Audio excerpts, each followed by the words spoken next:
Hey guys, there are thousands of Linux distributions out there. It's hard to say exactly how many Linux distributions are out there because it is so easy to make a Linux distribution. Anybody can make one. I could make a brand new Linux distribution tonight if I wanted to. I could spin up something. No one would know about it if I was the only one using it.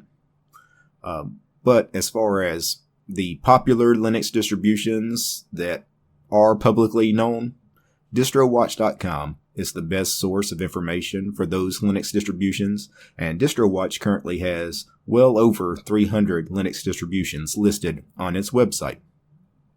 I often get asked by new Linux users, those coming from Windows, coming from Mac, what distro should I choose?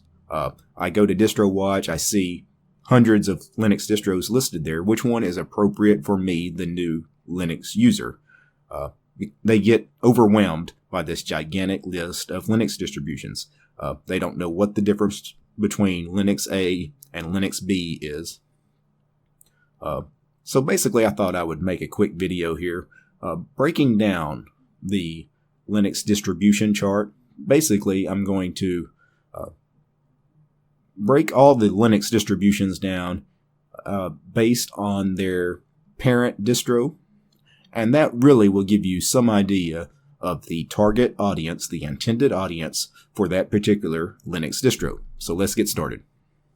Now you guys have all probably seen one of these Linux family trees. Basically it's a distribution family tree, basically showing you the family tree history of Linux. Look at all the distributions and forks and everything. You don't need to know any of this, guys. Just pretend like you never even saw that Linux distribution family tree. All you need to know is that there are basically 7 main Linux distributions out there, and like 95% plus of all Linux distributions out there are based on one of the 7 Linux distributions that I'm about to cover with you right now.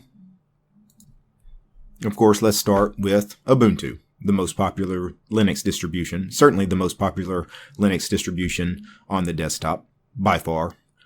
They're really the ones that brought Linux, I guess, kind of into the mainstream as far as a desktop operating system.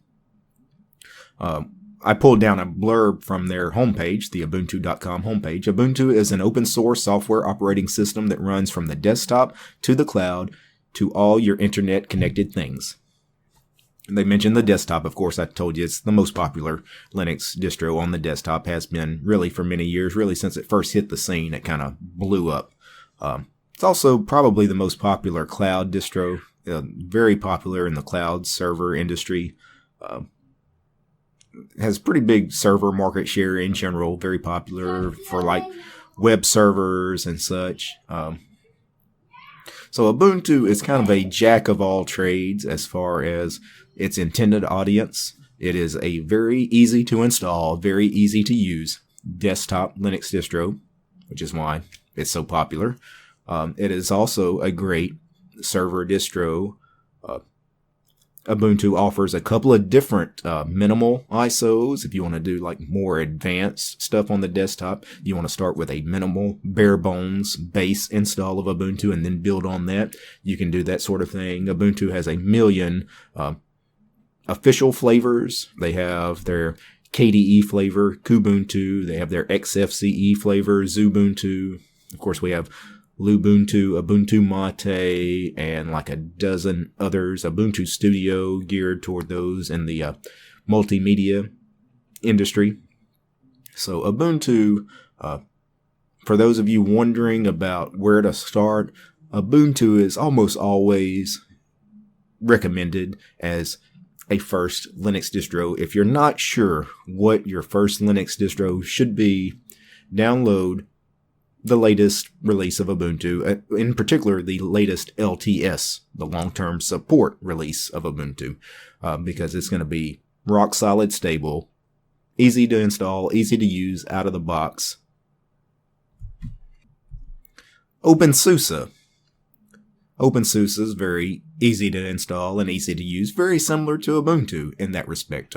Very simple. Easy to install. I think you click OK 3 or 4 times and you're done. Pretty similar to the Ubiquity installer in Ubuntu. So it's very suitable for new Linux users, but it's also suitable for the more advanced users. Very similar to Ubuntu. It kind of caters to all Linux users, regardless of, how comfortable you are with Linux, in particular, how comfortable you are with more advanced stuff using the command line, that sort of thing. OpenSUSE offers 2 different branches. They offer a static release branch that they call Leap. They also offer a rolling release branch that they call Tumbleweed. So again, you have great options in OpenSUSE. The static release model is really where the newer Linux user probably needs to be. The Tumbleweed branch, the rolling release model, for those that, are more Linux enthusiasts, more advanced users, and don't mind occasional breakages, Tumbleweed may be the branch that you want to get on. OpenSUSE offers a million different desktop environments and window managers. They offer KDE editions, GNOME editions, etc., etc. So for a new Linux user, even though I typically recommend Ubuntu as the first Linux distro if you've never used Linux before, OpenSUSE is not a horrible choice. And we're going to basically progress through these top 7 distros here, at least my 7 distros here, from order of best for the new Linux user to not so great. Debian, that is the 3rd distro here in my list. It's not so great for new Linux users. It's not a difficult distro to use by any means. It's not that hard to install. Debian offers 3 different branches. They offer a stable branch, which is rock solid stable. No breakages. I mean, you install Debian stable and you're set. They also offer a testing branch and an unstable branch, which is really geared toward more advanced users, more Linux enthusiast kind of users. Debian, although a lot of people use it as their personal computer operating system, their daily driver on their, main production machines. Really, Debian is most known for being a server distro. Debian is very popular in the server market.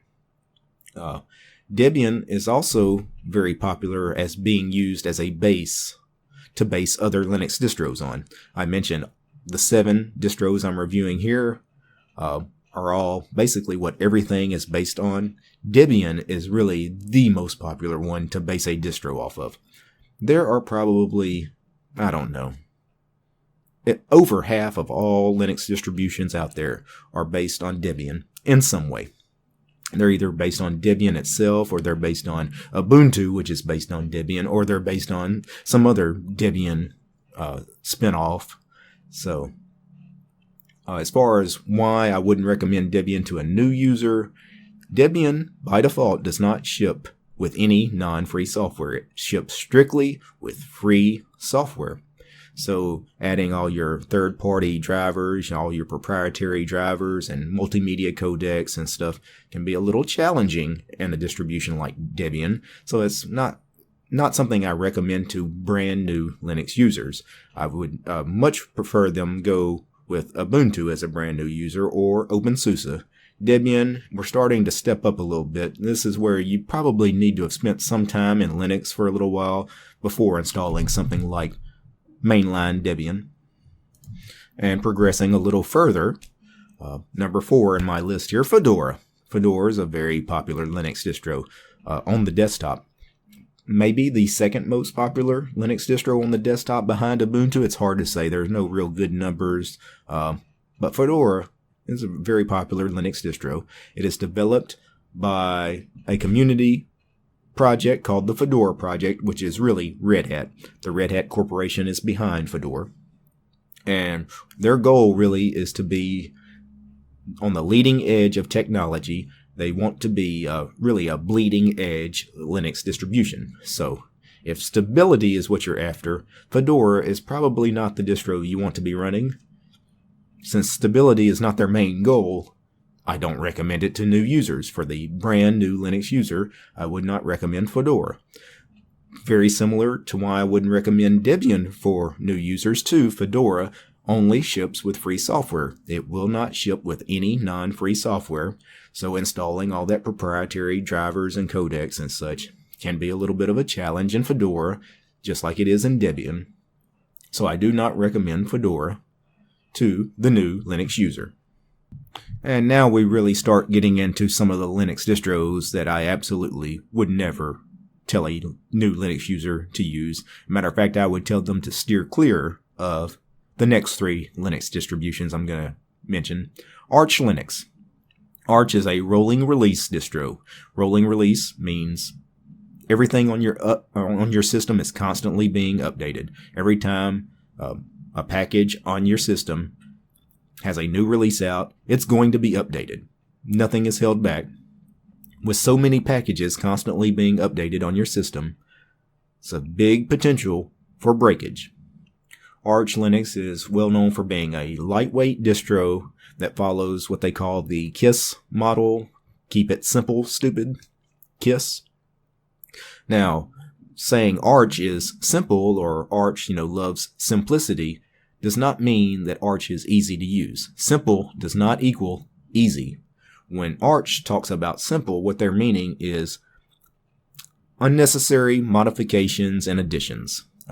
Basically, they're shipping software as released by the original developer, the upstream, with minimal distribution-specific changes by the downstream.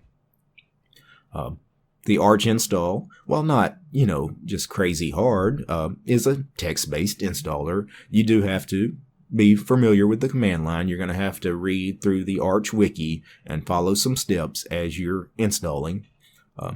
But after you've done it a few times, the Arch install is not the most difficult thing in the world, but it's definitely not something I would recommend to a new Linux user or to just a general computer user. Like if you're not really a computer enthusiast, you don't need to install something like Arch. And taking that a step further, Gentoo. I love Gentoo. I love a lot of Gentoo-based distros. They're not for the new Linux user. Gentoo is known for being versatile, fast, lightweight, a lot like Arch. It's a completely free Linux distribution geared toward developers and network professionals. Now that is from a Gentoo website. It's geared toward developers and network professionals. It doesn't mention anything about trying to bring Linux to the masses for the new Linux user. It is geared toward developers and network professionals. Gentoo has an advanced package manager that they call Portage. Basically, source code is compiled locally on your machine according to whatever preferences you set. Basically, you're able to optimize your packages for whatever specific hardware you're running on your computer. So for that, Gentoo is great, but that is a really advanced kind of way of doing things. There's not a lot of computer users that really would take advantage of something like that. I mean, that's a very small niche there of users that would really benefit from running something like Gentoo. So Gentoo is not for the new Linux user. And finally, Slackware.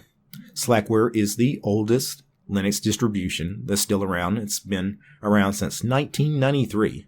So it is really like the grandfather of everything.